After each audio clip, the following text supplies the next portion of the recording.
Action. Action! We are facing a question that people ask me almost every day.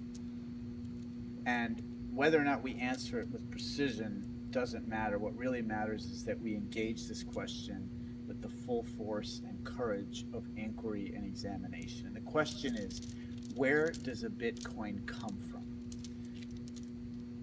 What's the origin of a Bitcoin? Before we engage that question, I want to ask a question. Where does a dollar come from? People say, well, I can touch a dollar, but I can't touch a Bitcoin. I don't know where that is. But that's a different issue. Can I touch it? Where is it? Where does it come from? And so I'm told a dollar is loaned into existence. You have a central bank. It's not even a government authority or agency. It's private.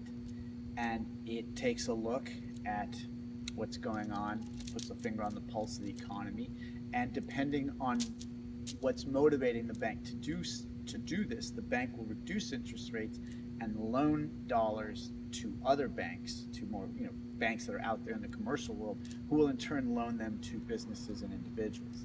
And when they want austerity, they'll turn the dial the other way and raise interest rates and issue out less dollars. Now, in some other videos, we might explore John Locke's theory of value and Adam Smith's theory of value, and how these two separate theories of value might inform what happens to a dollar once it gets out there in the economy and why it's loaned into existence in the first place. Okay, so where does a Bitcoin come from? A Bitcoin is predetermined.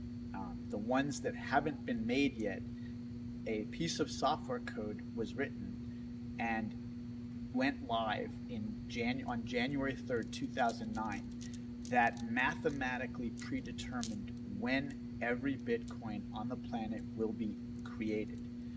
And as we know, there will be a finite amount. In just a few years, there's going to be never more than 21 million Bitcoin on the planet.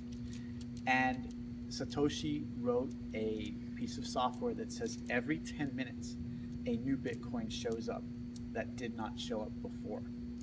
And the way it works is miners must show proof of work by running a lot of computations and a lot of computational power on their machines to demonstrate that they have guessed a correct sort of mathematical riddle, and that they have also validated group of transactions that will constitute the very next block to be put on the blockchain. The first miner to win this contest wins the right to put the new block on the blockchain and thereby earns the right to be paid Bitcoin. The first 4 years, it was, I believe, 50 Bitcoin per transaction to each miner who does this. Then it would drop to 25. I think now we're at 12, and it will keep dropping in half. Now, in the future, miners will be paid for their work with transaction fees. They already are, in addition to this newly minted Bitcoin. But let's get back to this Bitcoin.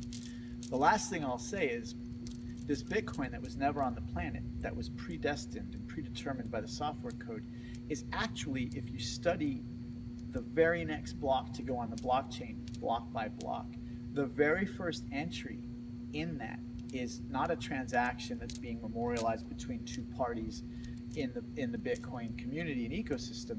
It's actually a payment to the miner who created that block and is going to receive that Bitcoin that theretofore did not exist today, those 6 Bitcoin. So to be clear, a new block is created. A miner goes and validates the transaction